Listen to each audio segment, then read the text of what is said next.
Yeah, we coming now. Get up, drop the bombshell. Get up, this is out of control. Get up, drop the bombshell. Get up. Eat! What? Get the tables! I'm sitting at a desk, does that count? Yes.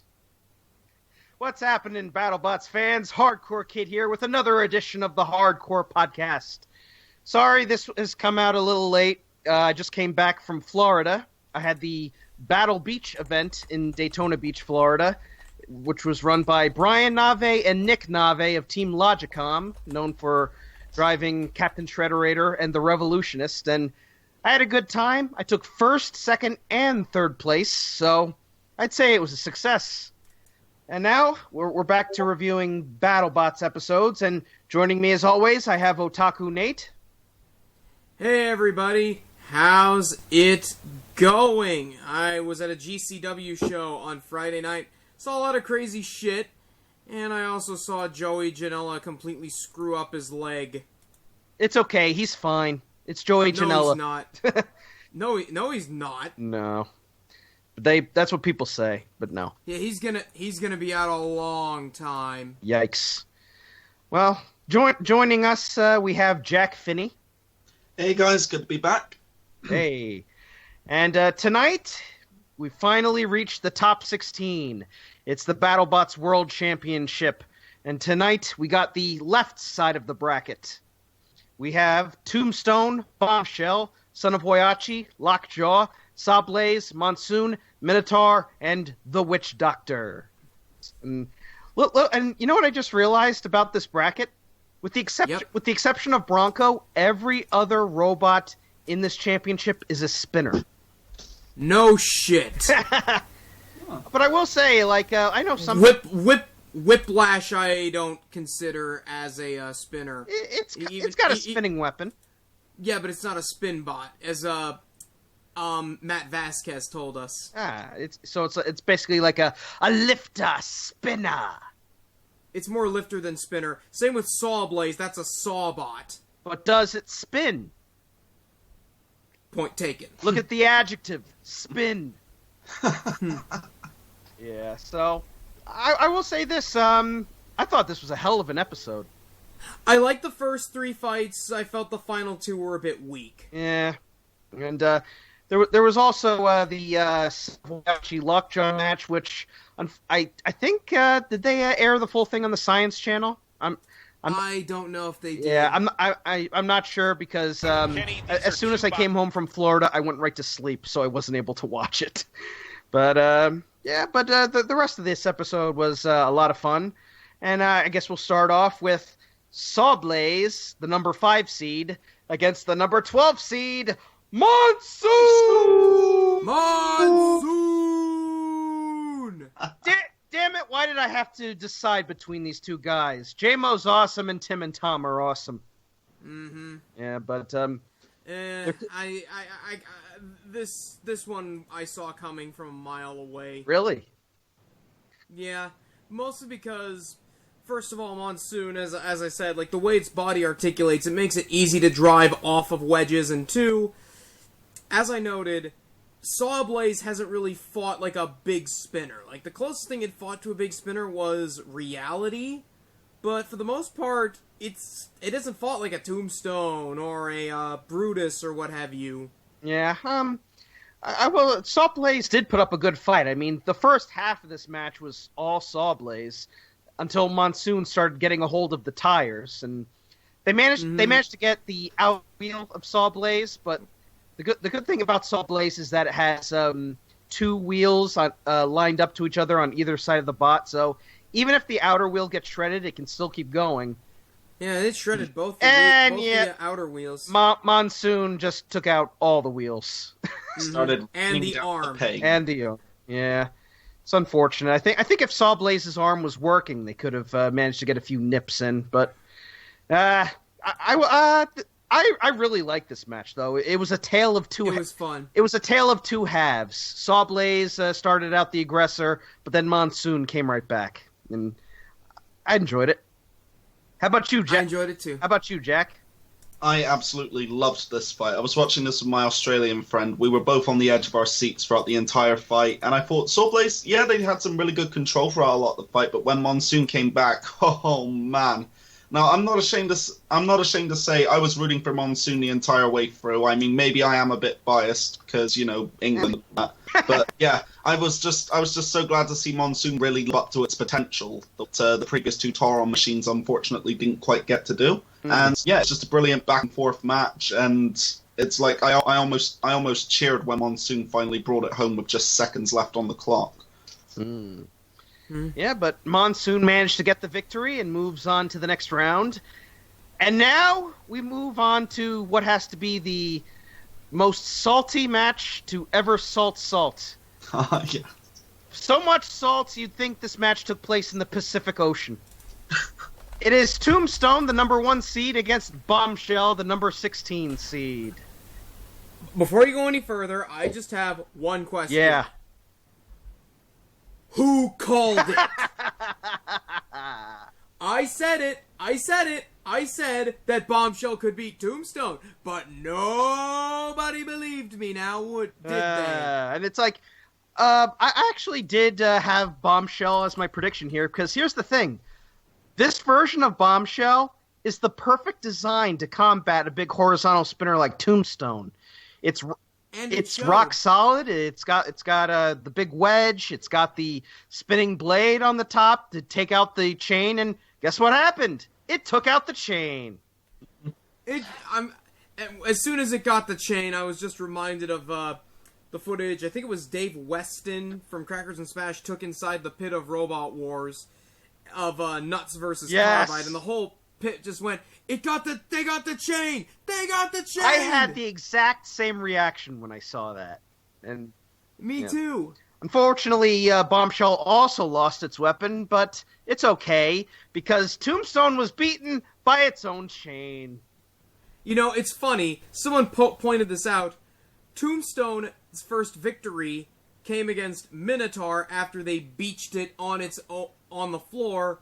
Tombstone's first loss this season came after it got beached on its chain. Yeah, that was Mr. Psycho pointed that out in his BattleBots review, didn't he? Yeah. I think he did. A little bit of karma, a little turnabout fair play right there. And isn't it ironic? Exactly. Don't you think? Yeah, quite. Yeah, I mean, like, I'm a big fan of Tombstone, but it's like I always say, I always want to see a new champion every season. And this left the field wide open. Yeah, and going back to this whole Bombshell controversy, I honestly think it's stupid. And you know, yeah, me too. And when you think, I rewatched that match. Me too. With Me my too. parents the other night, and Bombshell did a lot more than you'd think. Yeah, and I also noticed, like, it wasn't immobilized the entire time. There were a couple spurts of energy where it was still spinning around. Yeah, exactly. Yeah, and also let's think about this. If Duck had won the match, we would have gotten Tombstone and Duck all over again, and it would have just been the exact same match. They were not going to beat Tombstone, even if they did put up a good fight. But Bombshell is just it did what it had to do. It resisted all of Tombstone's attacks. It managed to get the chain, and it basically beat the reigning champions. And up to this point, it was like, who could beat Tombstone? Like, maybe Bite Force, but who else was there to beat it? Or Son of Whyachi, who... Oh, Son of Whyachi we'll get to later. But yeah, Bombshell, I think, definitely deserved the victory. Yeah, that sounds about right. I mean, that's my perspective on it, really. I went in believing Bombshell had a fighting chance, but I was really hoping Tombstone would beat them just because, you know, again, big fan of Duck, and I wasn't the biggest... and I wasn't the biggest fan of Bombshell's performance this season, but I mean, credit where it's due. Their Tombstone killer design, it definitely lived up to its full potential. It's just, kind of a shame for them that it took, you know, losing 4 in a row before they could finally properly bring it into play. And yeah, it was nice to see Tombstone lose in a way, just because, like you said, this leaves the field wide open. Because I had the same perspective on that with Carbide in the final series of Robot Wars, in that I love Carbide, I recognize what an amazing robot it was, but I didn't want to see it win back-to-back seasons. Yeah, exactly. Tombstone, the number 1 seed, goes out, and Bombshell moves on. And the next match is a battle of Drum Spinner versus Drum Spinner.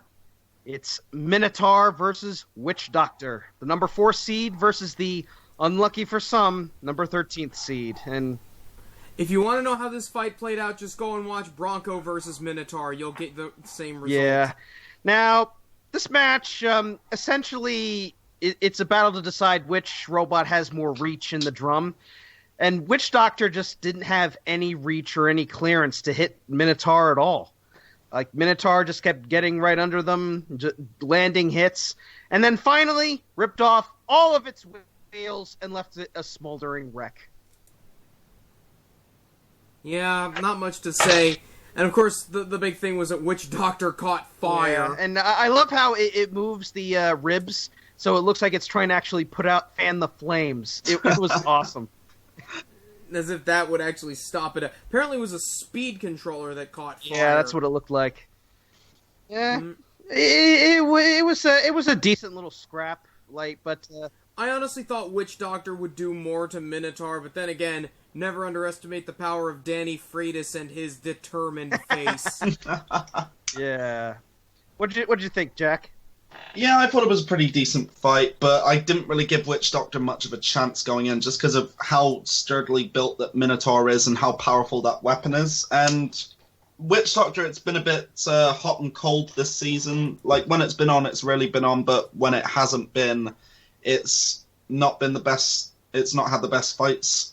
And yeah, it's just, I just had to go with, like, the proven element in that, and that was just how damn powerful Minotaur was. And I mean, credit where it's due. They put up a better fight than I thought they would, but yeah, there was just no way they were going to come around and beat Minotaur, at least for me.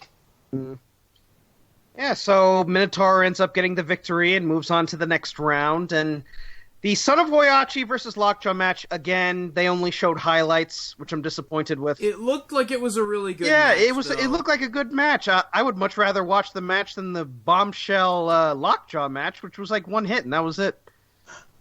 Mm-hmm. And we didn't see the Science Channel version yet, so maybe they showed it in full. I don't know. They did. Yeah, did. So I guess when crap, I don't know. Do they show it again? I don't think they show it in reruns, but yeah, I'll watch it. I'll give it a watch back, hopefully somewhere. But yeah, Lockjaw ended up getting the victory. So the two big spinners, Tombstone and Son of Whyachi, went out in the first round. Boo! Yeah. Hey, I'm okay with that. But as Son of Whyachi learned, you can't outdrive Don Hudson. Yeah. Let's put it that way. Yeah, so Lockjaw ended up getting the decision.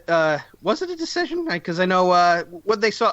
It was a judge's decision. Son of Whyachi's weapon died. Lockjaw had that big invincible plate on the back to absorb all the hits, and so where are all the comments claiming that Lockjaw cheated? oh no! It put on an added weapon. That is considered cheating. Oh no! Lockjaw went 1-3 in the main competition, or no? Yeah, I don't. 4-2, 5-2, whatever. Yeah, but yeah. So much for that. And now the next match: Bombshell versus Lockjaw. It's like the robot gods finally said, "Okay, you beat Tombstone. Now we don't want you anymore. Get out of here." Hey, at least you've got that one moment to live by. Treasure it forever, guys.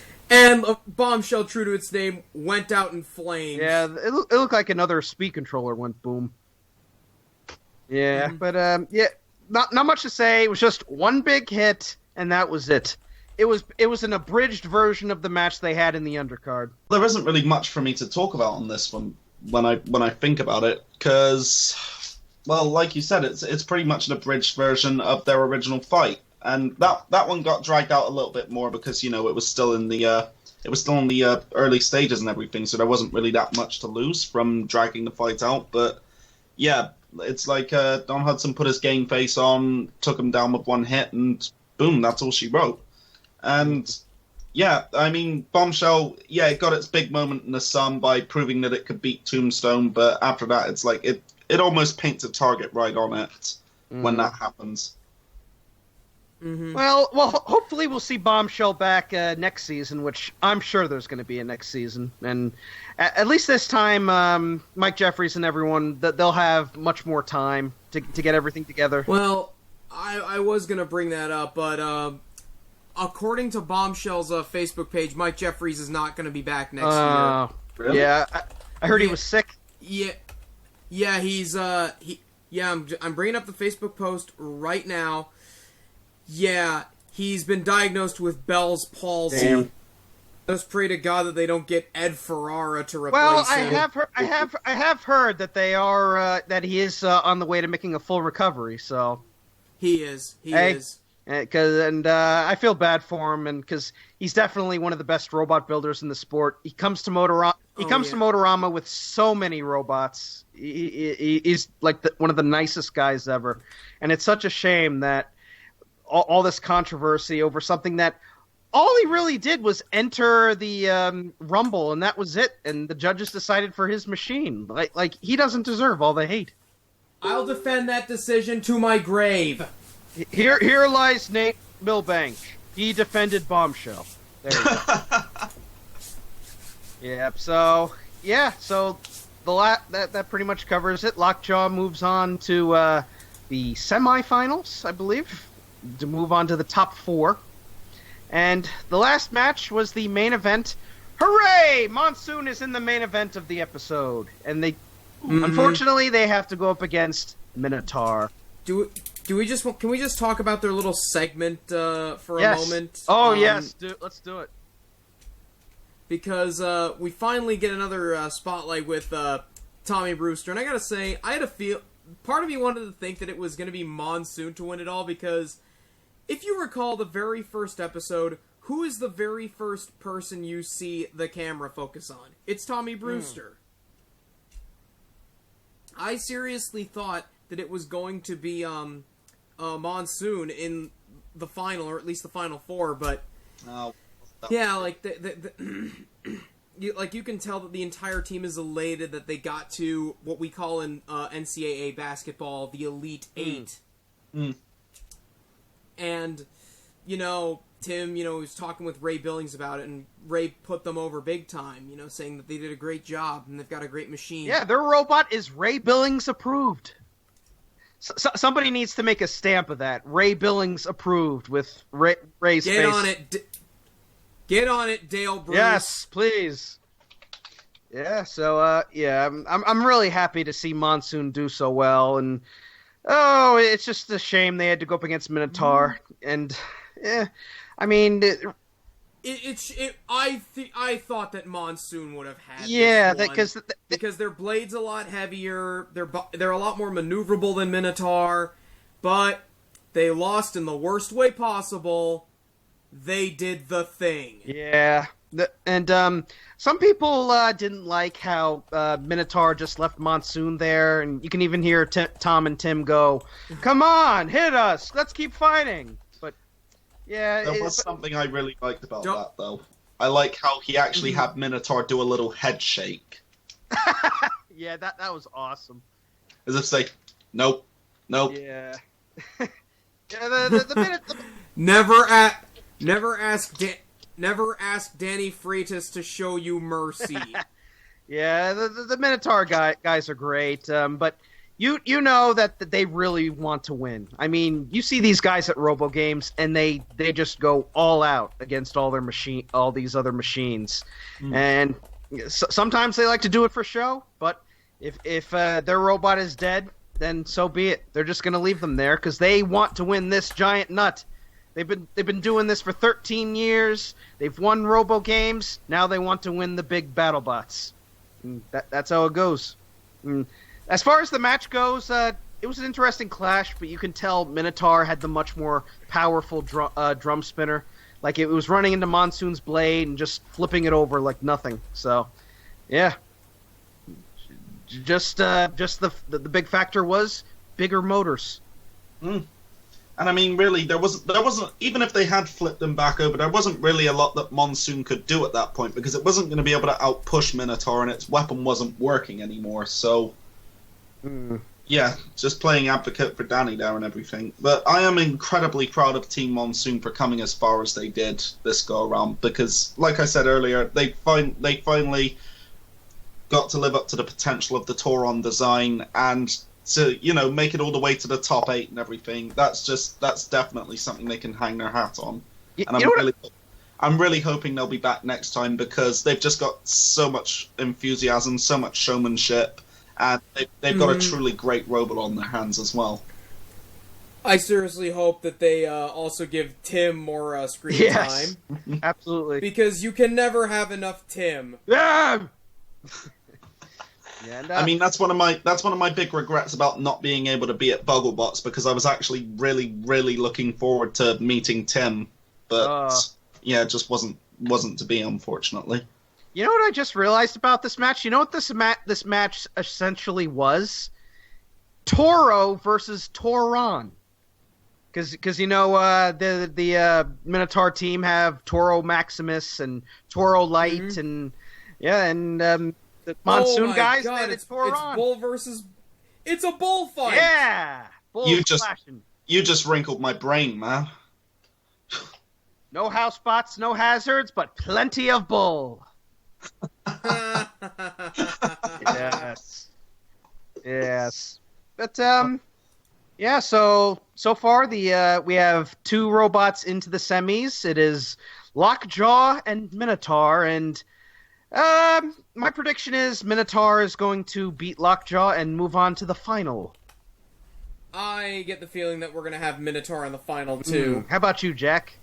Yeah, I think Minotaur could very well go all the way in all of this. I am expecting him to beat Lockjaw if push comes to shove. But, never count Don Hudson out, because, I mean, I kind of counted him out earlier in the tournament, and look at him now. Yeah, I think it might be tricky because I know it's between driving and weapon, and I think these are 2 of the best drivers in the entire season right now. Because absolutely, Minotaur just being able to slam, push, bite into everybody, and do that crazy gyro dance to flip them back over if they're upside down. It's awesome, and they were my pick to win last year, but they came up a bit short. But now I think they got a good chance this year. And I'd love to see them win that giant nut. So, on a scale of 1 to 10, I enjoyed every match with the exception of the Lockjaw versus Bombshell match. So I'm going to give it a 9. How about you guys? Nate? I'm going to go a little lower. I'm going to give it about an 8. All right. And how about you, Jack? Yeah, I'm going to go with the middle ground there and say an 8.5 because I enjoyed pretty much every match except for Lockjaw versus Bombshell, just because of how short that was. But otherwise, I thought the episode was absolutely brilliant. Yep, and lots of good matches. Monsoon made it to the top 8, and that feels when you actually got further in a tournament than Tombstone and Son of Whyachi. Yes. Yeah. You could tell that Tommy was happy that he got as far as he did, because given just how much bad luck he had on the Robot Wars revival, like, he was happy. Shiny, happy people. He's a very happy boy. I'm a happy camper! Yeah, so, tomorrow's episode, because we're recording this on Thursday, but tomorrow's episode is episode 19, and we've got Bronco versus Warhawk, the Yeti versus the Whiplash, Ice Wave versus Rotator, and Bite Force versus Huge! What are your predictions, Nate? When we gave them last week, Jack, you can join us in for this, but I got Bronco over Warhawk, Whiplash over the Yeti! Rotator over Ice Wave, and Bite Force over Huge. How about you, Jack? This is actually a really good question, because I think Warhawk does have the potential to beat Bronco, but at the same time, I really don't want to bet against Bronco at this stage, because they've been very on point this season. So I'm going to go Bronco for the first one. As far as Yeti versus Whiplash, I'm actually going to have to go with Yeti as far as that one goes, because I'd say Whiplash has the better driver, but Yeti has the more effective weapon in my eyes. And yeah, that one's definitely a bit of a toss-up for me. Ice Wave versus Rotator, I want to say Ice Wave, but I kind of get the feeling that Rotator could pull that off, because it might have the reach to be able to catch that weapon motor if they can avoid getting, shredded by that bar first. As far as Bite Force versus Huge, I'm really not too sure. Because on the one hand, Bite Force, impeccably driven, great power, great driver. But, I really want to root for Huge on that one. I'm going to say Bite Force, but I'm really hoping Huge manages to pull it off. Yeah. My predictions were Bronco, Whiplash, Rotator, and Bite Force. So we'll see how tomorrow night goes, and the next episode is going to be on Sunday. We're going to have Matt Vasquez join us again, and we'll see how he does in this bracket, and hopefully he does really well. So until next time, guys, I am the Hardcore Kid. I'm Otaku Nate. And I'm Jack Finney. Peace out and cease. I challenge you to a duel!